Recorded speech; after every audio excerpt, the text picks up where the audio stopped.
আসসালামু আলাইকুম। সংবাদে আপনাদের সবাইকে স্বাগত জানাচ্ছি। আমি ফিরোজ তোহা। শুরুতেই আরবে কেবলস সংবাদ শিরোনাম। মার্কিন হামলার কঠিন জবাব দেবে ইরান, সেনাবাহিনীর সর্বাধিনায়ক। ইরানের পারমাণবিক স্থাপনায় যুক্তরাষ্ট্রের হামলার কঠিন জবাব দেওয়ার হুঁশিয়ারি দিয়েছেন ইরানের সেনাবাহিনীর সর্বাধিনায়ক মেজর জেনারেল আমির হাতামি। সোমবার 23 জুন রাষ্ট্রীয় গণমাধ্যমগুলোতে প্রকাশিত এক ভিডিও ক্লিপে তাকে এই মন্তব্য করতে দেখা যায়।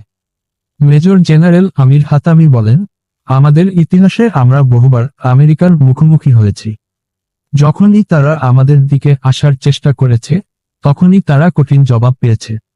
দৃঢ়তার সঙ্গে সেনাবাহিনীর সর্বাধিনায়ক যোগ করেন, আমরা যুদ্ধ করব, আমরা শান্তির জন্য যুদ্ধ করব।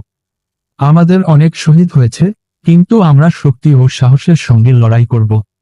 আপনারা আমাদের শক্তির বিষয়ে নিশ্চিত থাকবেন। ইরানের অন্যতম জ্যেষ্ঠ জেনারেল হাতামি।